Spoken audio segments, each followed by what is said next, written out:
आ गया भाई आ गया, एक सेकंड बस।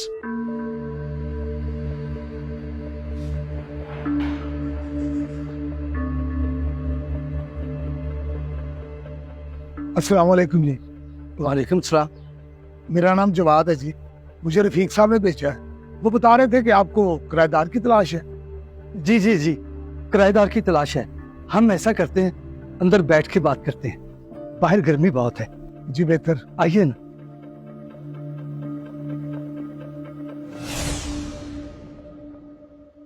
दरअसल ऊपर वाला पोर्शन मैंने इसलिए किराए पे देने का फैसला किया है कि अखराजात बहुत बढ़ गए हैं और तनख्वाह वही पुरानी है। गुजारा बहुत मुश्किल है। इसलिए मैं चाहता था कि अच्छी सी फैमिली मिल जाए। ऊपर एक कमरा है, किचन है, बाथ है, बिजली का मीटर अलग लगा हुआ है। पापा आ जाए ना, हम जाओगे कंप्यूटर पे गेम नहीं खेलने देगा, खुद ही खेले जा रहा है। चलो कोई बात नहीं, तब तक तुम ये मोबाइल पे गेम खेलो, मैं आता हूं।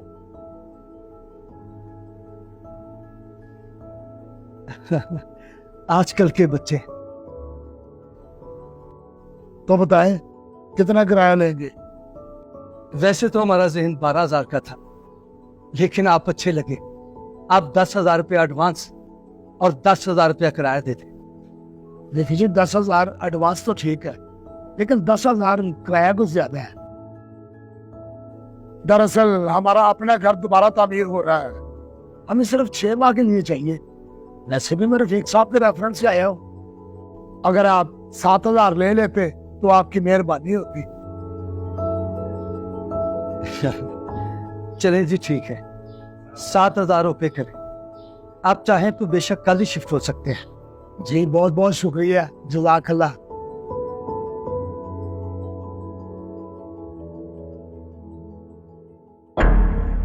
और ये मैंने क्या कर लिया, खुद से 7,000 डन कर लिया। अब बीवी को जब पता लगता है, उसने तो मुझसे लड़ना है। लड़ू मैं तो और क्या करूं? 7,000 में बनना ही क्या है? आपको पता भी है बच्चों की फीसें कितनी बढ़ गई हैं। 12,000 में जिसको मर्जी दे देते।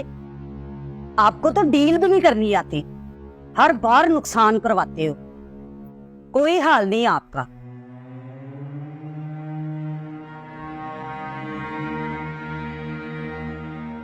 बीवी मेरी स्कूल के बच्चों की टीचर तो है ही, मुझ पर भी टीचर लगी हुई है। काश एमएससी के फौरन बाद ही नौकरी ना मिली होती, ना जल्दी शादी होती, तो जिंदगी आज कुछ और ही होती।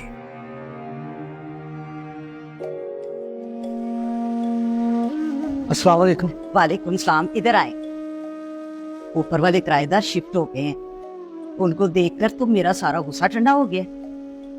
मियाँ बीवी और 3 बच्चे हैं, और बेगम उनकी तो माशाल्लाह मुकम्मल पर्दे में, और बच्चे सुभान अल्लाह इतने मुहज्जब, बहुत नेक लोग हैं। शायद वाकई कोई अच्छी फैमिली आ गई। चलो तुम तो खुश हो। आप फ्रेश हो जाए, मैं चाय लाती हूँ।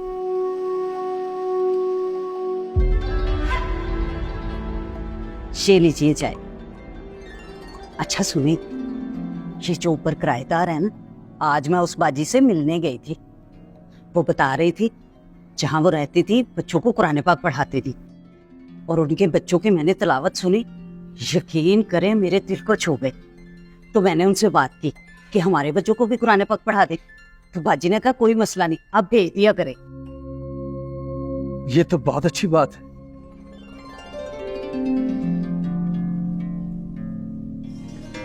झगड़ना नहीं आता मुझे, सिर्फ जंग लड़नी आती है। तेरे पास 2 रास्ते।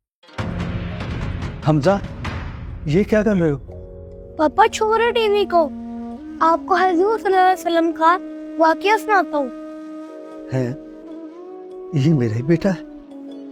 कल तक तो ये गेमें और कंप्यूटर से बाहर ही नहीं निकलता था, आज दीनी बातें कर रहा है। हाँ सुनाओ ना। मेरे से पारे वाली टीचर कहती है हजूर सल्लल्लाहु अलैहि वसल्लम ना बड़े मेहनती इंसान थे। एक बुरी औरत ना उन पे रोजाना कचरा फेंकती थी। वो एक दिन बीमार हुई, वो कचरा नहीं फेंकने आई। हजूर सल्लल्लाहु अलैहि वसल्लम उनका पता नहीं चलेगा। आज मेरा बेटा मुझे ही समझा रहा है और मैं उनके फिल्म में उलझा बैठा हूं। बेगम, जी मैं सोच रहा हूं 2 माह हो गए तुम पार्लर में गई, जबकि पहले तो तुम हर 15 दिन बाद पार्लर पे चली जाती थी। मैं जा रहा हूं, कहो तो पार्लर पे छोड़ दूं? नहीं ताहिर, अब दिल नहीं करता, क्योंकि जो निखार 5 वक्त वजू, नमाज और तिलावत से आता है ना, वो किसी क्रीम से नहीं आता। अलबत्ता एक बाजार से चीज मंगवानी है। ऑर्डर लगाओ, क्या मंगवाना है? बुर्का। वाकई बुर्का तुमने पहनना है? हाँ जी, मैंने ही पहनना है। और मुझे एक बात तो बताएं, पहले जब मैं गैर शरई काम करती थी तब तो आपने मेरा मजाक नहीं बनाया, और अब जब मैं नेकी की तरफ आ रही हूँ तो फिर ये हंसे क्यों? वो तो मैं वैसे ही। वो तो मुझे बाजार जाने का टाइम नहीं लगता, इसलिए आपको बोला कि ला दे। मैं बाजार जा रहा हूँ, आता हूँ ले आऊंगा। ठीक है। सदकल्लाह जी।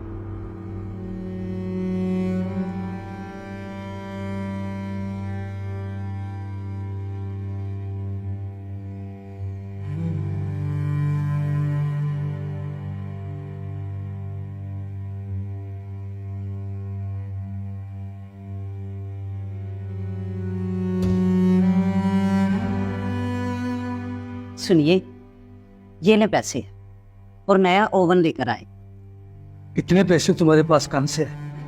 बस जो पहले फजूल खर्चे होते थे, जिनकी वजह से गुनाह भी होता था, आपके सामने वो सब बंद कर दिए, तो पैसे तो बचने ही थे। और वैसे भी ऊपर वाली बाजी कहती है कि जो बंदा अल्लाह ताला के कहे गए अहकामात पर अमल करने लगे तो बरकत खुद ब खुद ही आ जाती है। बेगम, जब से जवाब साहब हमारे किराएदार आए, घर में सुकून हो गया।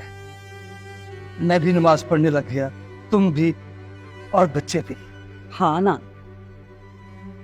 अब देखिए, पहले जब वो आए थे तो मुझे 7,000 कितना कम लगा था। आज जब सोचती हूँ तो लगता है कि वो तो बहुत ज्यादा था, जिससे हमारे घर में सुकून भर गया है। हाँ बेगम, असल सुकून दौलत से नहीं, अल्लाह के करीब होने से मिलता है।